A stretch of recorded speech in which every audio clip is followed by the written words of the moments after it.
You can see above is an absolute disaster. Look at this, this is really quite dangerous. I nearly went through the floor. We have a lot of ivy because of the back of the house is covered in ivy. It's actually quite dangerous the way it all looks. There's a hole in the roof up there. It's not pretty at all. It's probably the worst room in the actual house itself. A lot of wilderness going on here. Gingerly trade around these peripherals of the room to give you a little bit of what's in there. This is a really tight room, isn't it, guys? The stairs so far of the house is about the best bit of the whole house.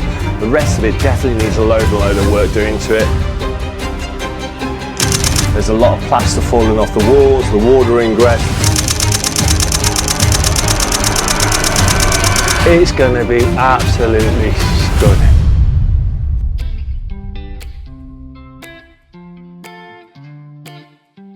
We've done it again. We've bought the worst house in the road and now we're going to make it into the best house in the road. This amazing, beautiful house which is hiding behind this ivy is nearly 100 years old. Yes, it's nearly 100 years old.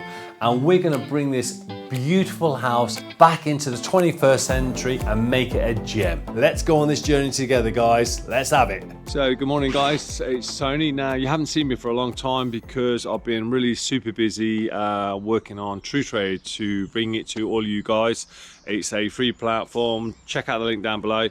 But let's get to the project. So the project here, it's a beautiful, well, you might not think that, but it is a very beautiful 2-bedroomed Victorian terrace property. So the first thing that we're going to do, we're going to be working on taking all the vegetation off the front of the house, and the reason we're doing that so then we can actually then get the scaffold up, we can then start to deal with the roof. Also down here, Michael's working on taking out the relevant ivy at the bottom down here. We're also, that'll then expose all of the bay window. We want to then take this bay window out, take all the brickwork out. We'll obviously then get the gauge and the angles of the actual bay window. That will allow us then to then get the digger and the dumpers through. But the reason of taking the angles, it means that when we come to reinstate it, we can get all the bay back into the right place, and then also we'll know that what we're dealing with the bay window. So that's all going to come out today. Morning, Michael.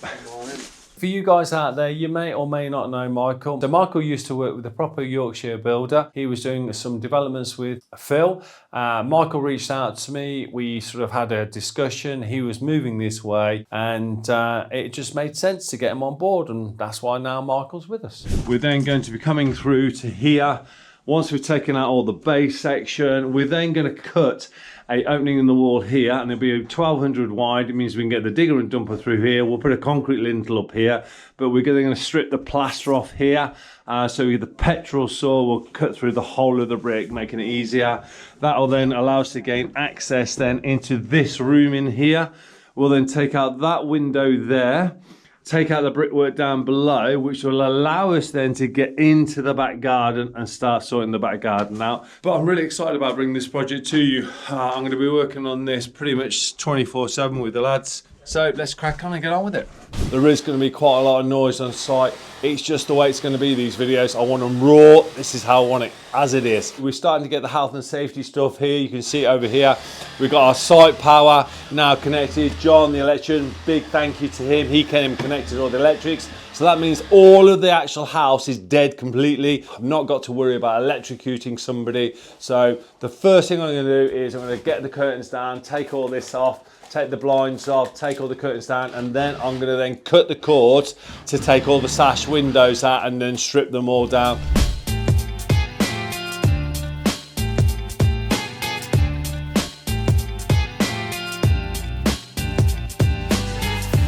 Now, the one thing I love about doing demolitions and renovations, when you're stripping plaster and everything else, the spade comes in really handy, and also a crowbar and hammer.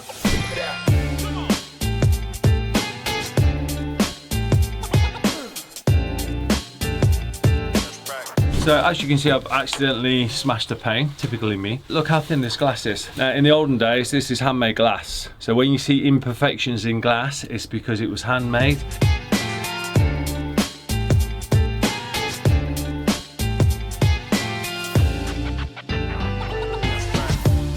It'd be so cool to see that completely stripped off today. It'd be really cool, wouldn't it? 100%. Really cool. Up for that. Now what I'm doing is I'm stripping all of the architrave on the top, all the random cappings. I've stripped off the edge here. I'm just going to strip this other edge. I'll then take off these nosings around here. Now in the olden days, what they used to do, they'd make a lovely bit of nosing like that, and they'd nail it straight through. Look, you can see here. So there was none of this tongue and groove stuff in these old sashes. It's very rare. They just used a nail like that. I'll start taking off all this staff bead. The reason I take the staff bead off, it means I can actually then get to the casements and pull the casements out. So first thing I'll do is a bit of glass, small glass has come out, which it would do. Very good. That's it. There we go, a bit more glass come out. So I'll take the staff bead off first. Real key thing is that you don't smash any glass. But like me, I'm always smashing a little bit of glass because it's all part of that journey. Not that I'm heavy-handed, it's just life. It's a good job I'm tall, isn't it? It was fake. I can actually use that glass now to cut that cord because I've not got my Stanley here. Here you go. You thought the glass was supposed to be sharp.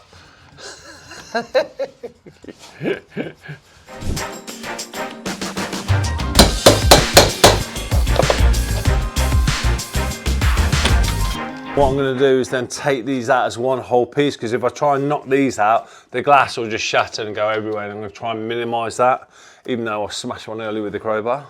You what? Then to see whether I can bar out very carefully.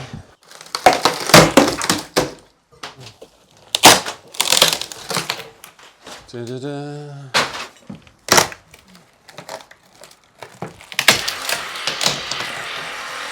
I'm going to give this a bit of a tap on the bottom here.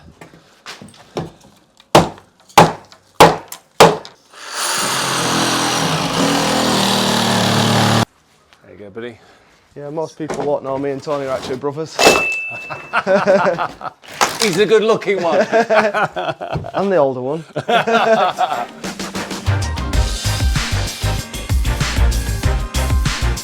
Lean on me if you need to, mate. Go on. So, mate, there you go. There you go. That's got it. Okay then, mate. So what we can see here, guys, is they've put the flat roof on top of the actual bay itself. So they've used the bay sash window to obviously use it for support for putting the roof. Is it a lead roof on there, Mark? It is, yeah. Yeah, so what we're going to do is we'll strip the lead off now. That's a nice bit of lead there to weigh in. Christmas dinner and all that lot. Yeah. Michael, just be careful. I just don't want to hit you with this gutter. Cast iron gutter to the head. Yes, I think it is a metal gutter. Definitely not coming down easy, is it, mate?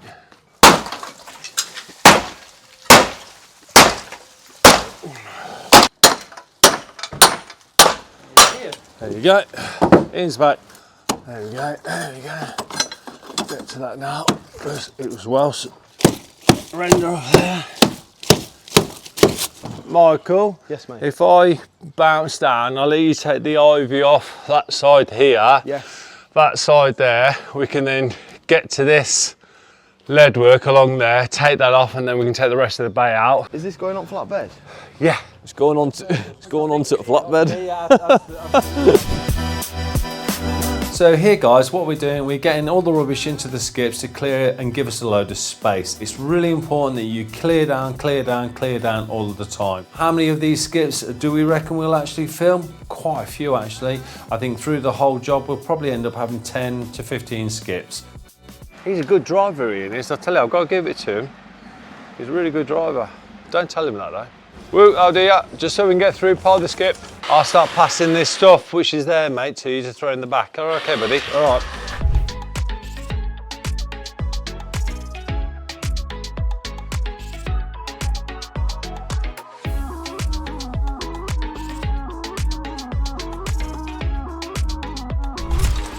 Now, probably some of you are saying, Tone, why ain't you got a dust mask on?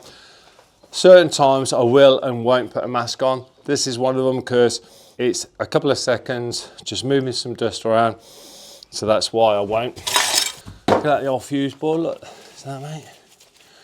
Look at that, it's cool, isn't it? Cool. Cool, so straight in the bin. Yeah, so yeah. There you go, buddy. Let's get rid of that second. There you go. Cool. So, great example. So here, you see the fitting. I won't pull it, I'll just get my shovel. There you go. So what we need to do, get some snips and cut that. As I was saying earlier, all this is dead. So I just cut it away, job done. I won't mess around taking brackets off on the wall. I'll just get my shovel behind it if I can. Get them off quite quickly. See how quickly it came off?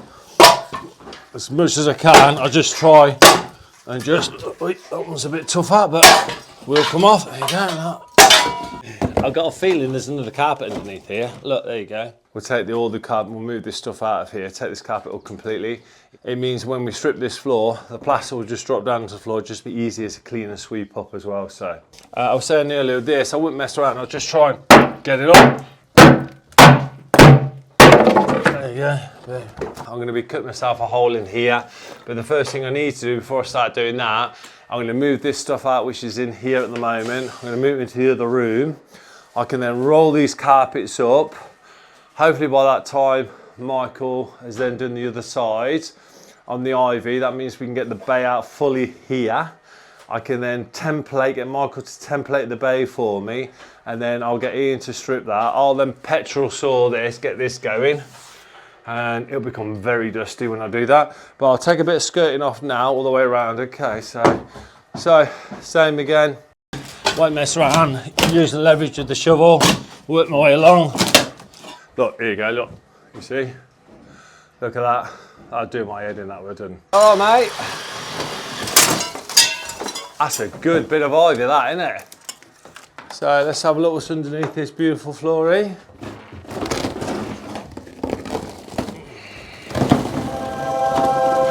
at that. Yeah, it's a bit tight, isn't it? Do you want to fold it back over and pull from this way? Yeah, definitely, mate. It's a good shout. Definitely a good shout. Flaking look at bloody Greg's sausage roll. Yeah, Greg's, if you're listening, big shout out to Greg. Fueling the nation. Fueling the nation on sausage rolls. Tell you what, feel this floor, mate. It's quite bouncy, isn't it? Oh, it's well bouncy. So I mean, like, That is, that's bad. here, look. You'll probably find Joist. some of these joists are completely shot, mate.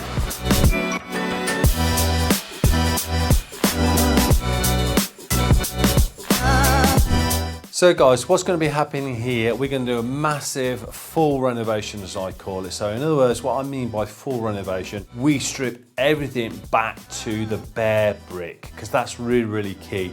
Is if you know that you get right to the brickwork, you'll know that you're dealing with a great substrate then, and that's really key with any of the work that you're actually then going to do.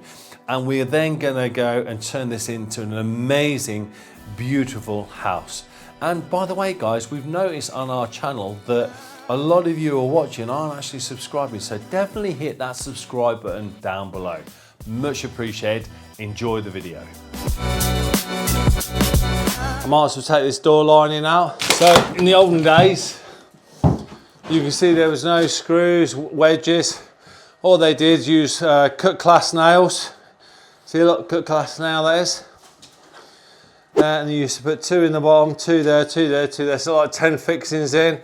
And if you notice in the old houses where the fixings were going to be, as they built this wall, they put wooden slats into there, you see. Another one down here as well. And they used to just nail into that. The one thing I really, really love is being on the tools, getting the graft done, getting into a job like this. I realise and understand running a business is so important to make sure you're doing paperwork. Before, when I first started in business, I was always doing my paperwork in the evenings because I had to put more time into on sites. Obviously, as I've grown as a business, what I've then done is I can actually now take a Friday out to then do relevant quoting. Well, I don't do the quoting, the TruTrade estimator does that now for me. And then obviously any other paperwork like invoices, billing out, all that sort of stuff. So yeah, but I absolutely love this game. I think it's absolutely awesome. You know, when they say the footballers or musicians or even, you know, doctors, You know, they do it because they love it. I absolutely love this industry with a passion. I've been dying to show you this one, and I knew that I was coming onto this one because obviously I've not really been around, have I? Because John's been running Churchill. Obviously I've been shadowing John as we've been doing that, but he's sort of, as you know, John's absolutely awesome on YouTube. He's absolutely smashing it, and I love him to bits, and the team there have been absolutely brilliant. But I wanted to actually get onto this job. I wanted to show you how I've always tackled stuff. I mean, I've been in the industry now nearly 38 years, and I wanted to bring this to you, how I go about things.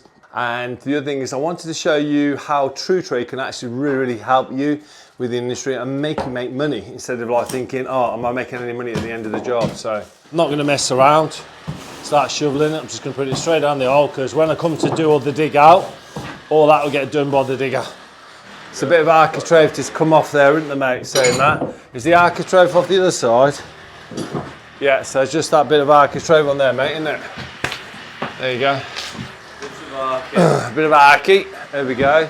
So, we're about ready to roll in a minute, mate, ain't we? I'd say so, by the looks of it.